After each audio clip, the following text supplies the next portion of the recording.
All right, folks.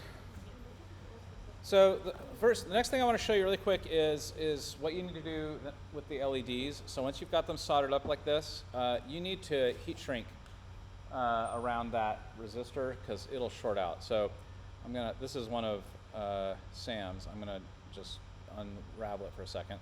Now, there's a big tube over there full of different colors of heat shrink. I wasn't able to get, Ray didn't have like every single color that we have in wires in stock, so I got as many as we can. So just find the closest color you can, just so it doesn't confuse you. So I got a blue piece, and you just cut it the length of what it needs to cover, okay? And you just slide it on there, like so.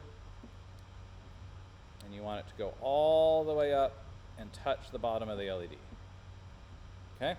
And then you get the heat gun and put it on to 2 and hold it in there.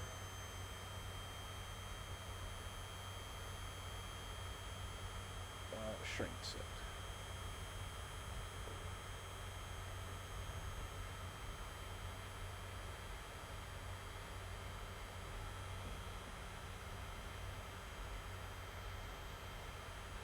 There you go. Okay?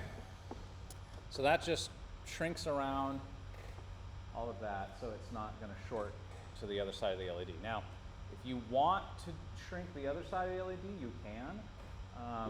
Like especially if you ended up with a lot of exposed wire. This one's not too bad where there's quite a lot of solder on that little glob, but that's probably going to be okay.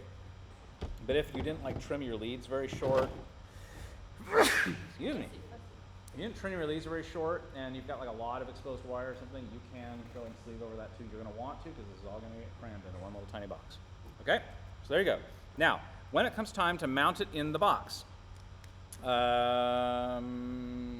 me where's your holders? Your little bag of LED holders I gave you right there. Okay. So these are the little LED holders. What they do, I'll show you. I'll get one out.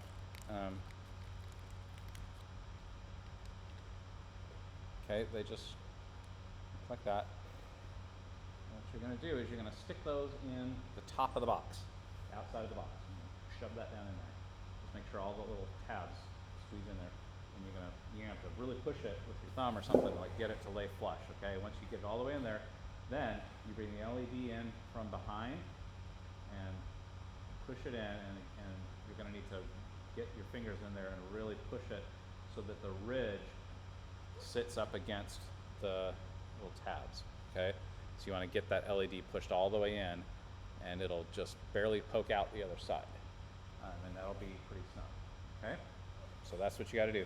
You each have 5 LED holders, and you only need 4 to work. So you can make one mistake. And then after that, you gotta get them all in, okay? So, you gotta do that with all of your LEDs. Next thing then you can twist them back together if you want to. Next thing you're gonna wanna do is mount all the connectors and all the switches and all the LEDs and everything into your box, okay? And I have demonstrated here what that's going to look like when you're done, okay? Now you have a choice to make. One way or the other, you've got to strip and tin the other end of every one of these wires. You can do it before you put them in the box, or after. I did it after, and I just clamped my box in the vise and I stripped them one at a time and tinned them one at a time. Now, if the potential downside of doing it after is that if you're really sloppy with your soldering and you don't get it just right, you could drop globs of solder down into your box, and that could create a problem. So, you shouldn't have to have that problem. You can clamp it into the thing here, into your clamp, and then you can position it such that the wires are hanging out when you're tinning them, so that the globs go down there instead of into your box. But if you're worried about that, then just go ahead and strip and tin them before you put them in the box. The downside to that is now the wire's exposed when you're feeding it through the holes. So just make sure you do a really good job tinning it so it doesn't fray out when you're feeding it through the holes.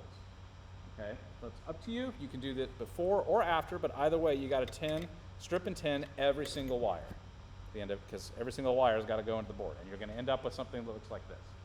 Now, when you're putting the connectors into the box, there's a very important thing. You have to decide if you're right-handed or left-handed, or if you want your box to be right-handed or left-handed. You just have to decide, one or the other, okay? If your box is right-handed, then you want to position it so that the buttons are on the right side, because that's where you're going to push those with your thumb, okay? If you want your box to be a left-handed box, then position it so the buttons are on the left.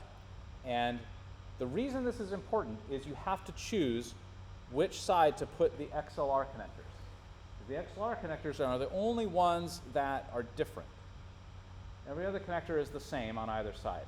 But one side of this box is going to represent the positive side of the battery, and the other side of connectors is going to represent the negative side of the battery.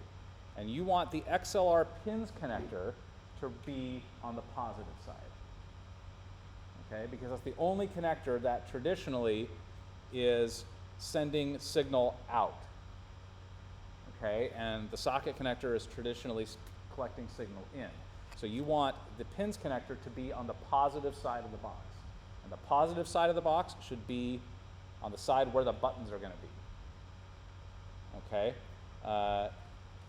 which I guess well, now that I think about it, whether it's a right-handed or a left-handed box, doesn't really matter. But if you because I did mine right-handed, which means I did 1, 2, 3, 4 from top to bottom.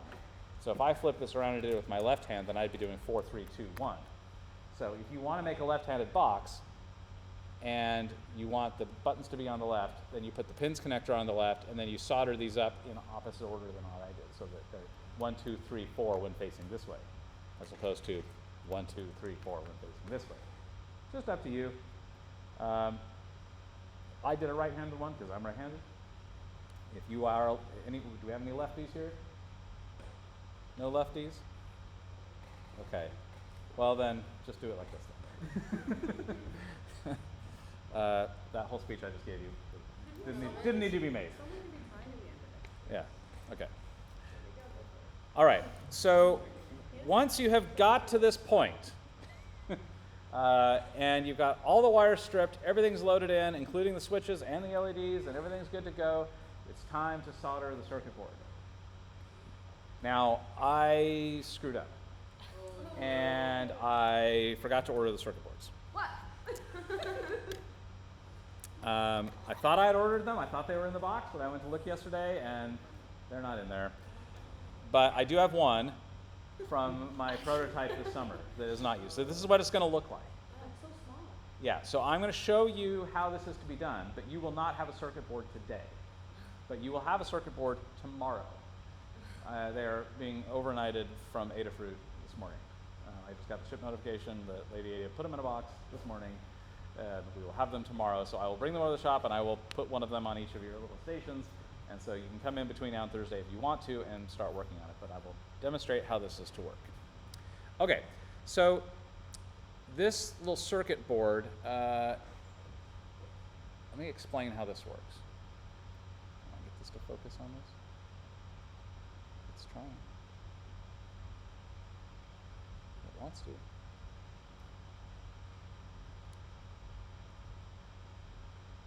too many things in the background.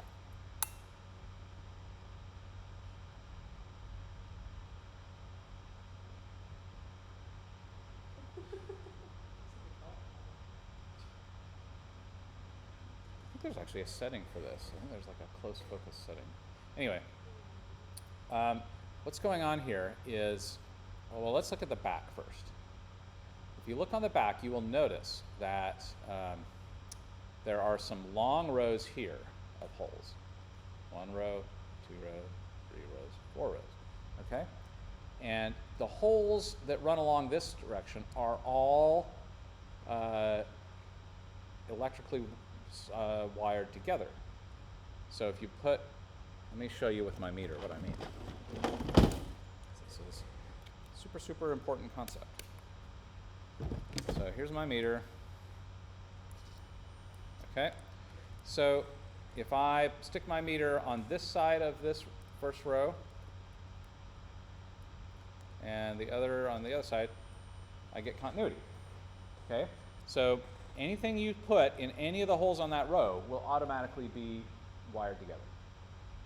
Same thing on row 2. Right? Anything on row 2 there will be automatically wired together. But here's what's important. Row 1 and row 2 are not wired together. See that? Now, you also have these short rows, and they are wired together on either side of the board. So that's wired together,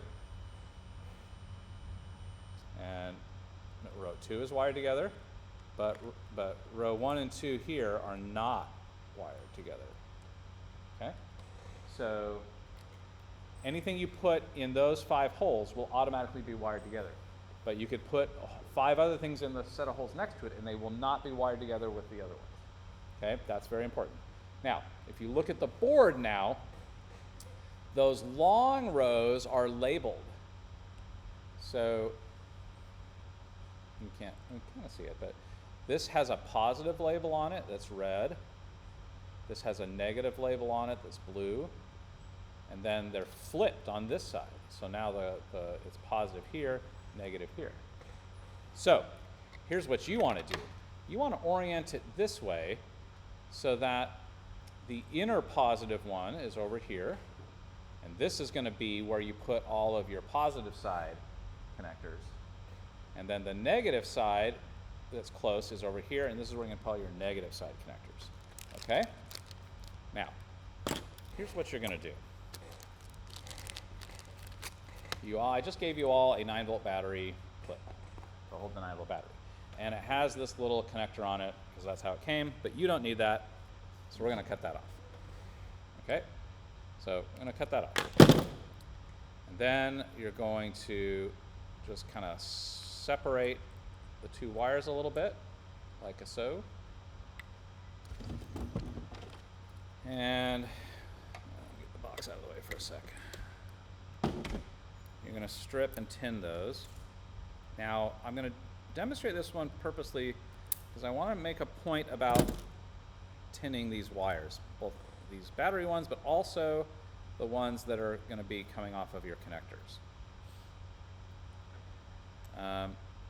It is very, very important that you tin these cleanly. In other words, no globs, no painting. Okay? You want smooth, non-globby wires. Okay? Because if you let globs form on them, you won't be able to get it through the holes on the circuit board. Okay? So if you are a person who makes globby, tinned wires, and I've been giving you a hard time about it, you will now understand why I've been giving you the hard time. Because you are going to have a hard time getting those wires through the holes if you are making globby tins. Okay? So let me stick these in here just to get something to hold on to it, and then, come on. And I will tin them, and they will be beautiful, hopefully.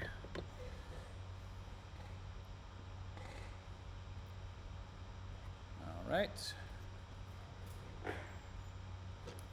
Get it in the frame. You're also going to swap out for a pointy tip, okay, for the circuit board.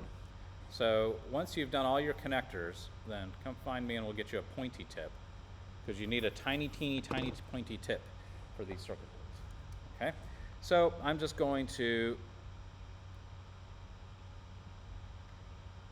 tin these without making any globs. Okay?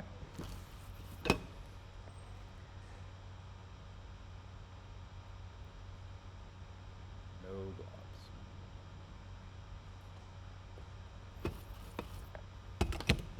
All right? See? No globs. That is a tinned wire that is smooth. No little drops of solder sticking on there. Nice that through the hole, no problem. Okay, so now I can get the board. And what I want to do is I want to look for the side of the board that has the positive facing inward, which is there, and the negative facing inward, which is there. See that? This is where I'm going to put those on. Right. So the positive rail is facing inward, and the negative rail is facing inward here. So I'm going to put the red wire. I'm going to put the red wire through the hole on the top that's on that positive rail. And I'm going to stick the circuit board in here just to hang on to it.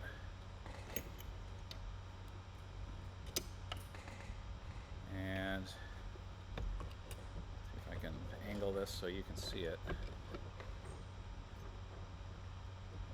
Now what I want to do is I want to get the jacket touching the board. And then I'm just going to kind of bend the wire so it doesn't fall out. And then I'm going to get my thin solder. So I bought some spools of like thin spool solder. It's not as thick, so you don't need a ton of solder for this.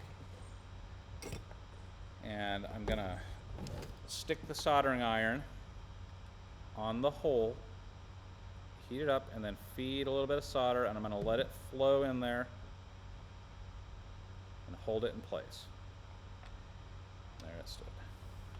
And then I'm going to stick the other wire through the negative.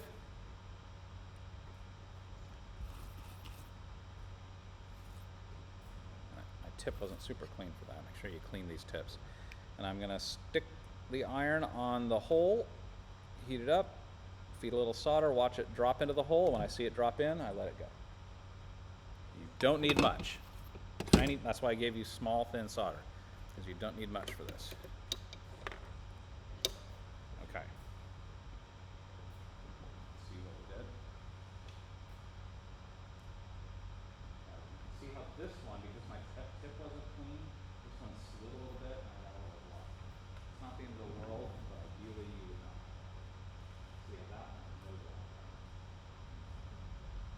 Okay.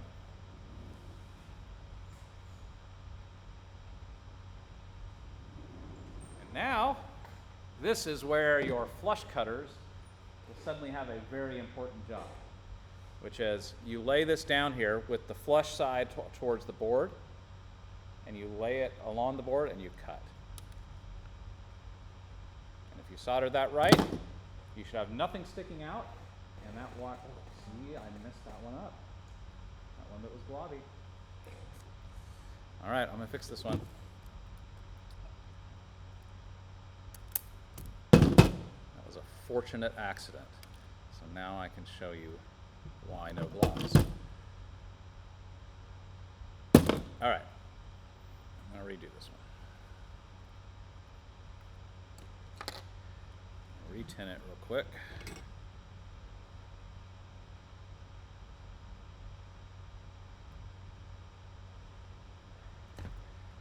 Clean this tip better than I did last time. That was good. Stick it back in here.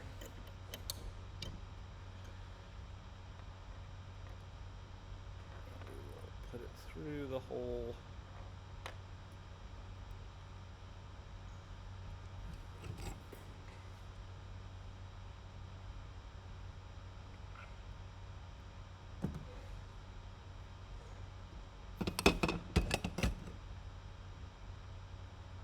Yep, there we go. Much better. Okay, see how that's better now? No blob. Definitely went into the hole. Okay. Now I can flush cut it. It will be glorious. There we go. So now you put your 9-volt battery and you've got what we call, these are called the voltage rails. You've got your positive rail, your negative rail. That's where you get electricity from now on your circuit board.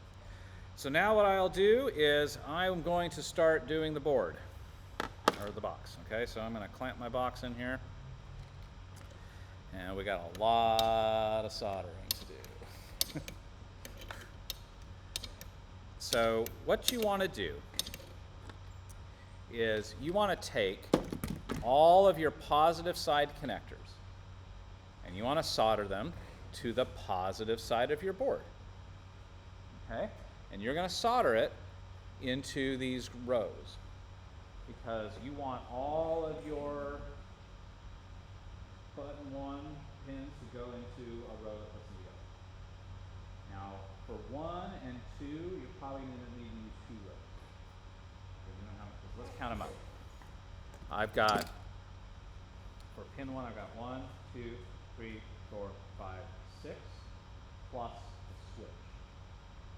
So I gotta get a total of 7 things in there. And I have 5 in each of those small rows. So I'm going to need to make a double. Right? Because row 1 and row 2 don't go double. So, how am I going to do that?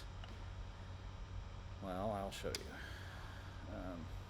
What you'll do is you'll just solder on the back side of the board, a little bit of solder between 2 of the holes on one side. Those ones won't have wires on them. Okay? And that'll short those 2 columns together. And then it'll be good. Okay? I'll do that in a minute.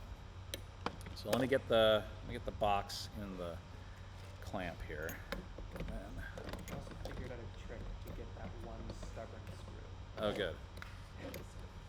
Well, if anyone has trouble with that one, Alk has a trick. It's not easy. It's not an easy trick, but it's a trick. Okay, so I'm going to just clamp my box here into my clamp. Come on, get bigger. The reason I'm doing this is that I don't want the box to slide around when I'm soldering. But I might want to reposition it a little bit. The clamp will help me do that. So there we go. It's in the clamp. It's going to be all right. So I'm going to get my board, which is here, and this is my positive side, and this is my negative side. Okay? So, and I look at my battery, and the positive side of the board is here, and the negative side of the board is here. Okay? So I'm going to flip this over, and same thing. My positive rails are here, my negative ones are here. So I'm going to start pulling wires here. Now my pin 1 or button 1 wires are red. Okay, so I'm going to go find the first red wire for my XLR, and I'm going to stick it in this hole for the red side. Okay, so I'm going to create my first red rail, and I'll solder that wire in there.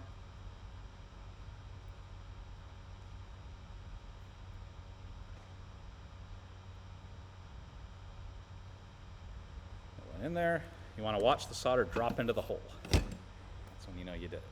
So there you go. My XLR first pin is in there. Now I'm going to go find my next red one, which in my case is on the NL4. There it is. And I'm going to slide that in to the next hole. And now we'll solder that one.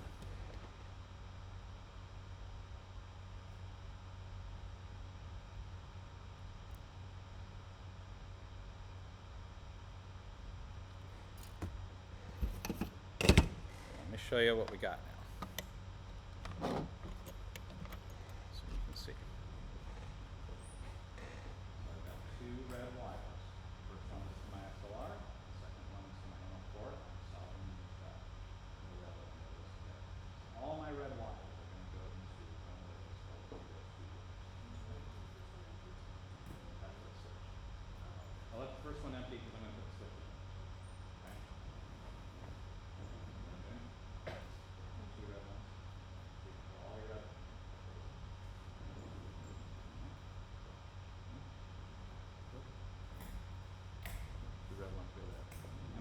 to do is you're going to have to ultimately make 4 areas here.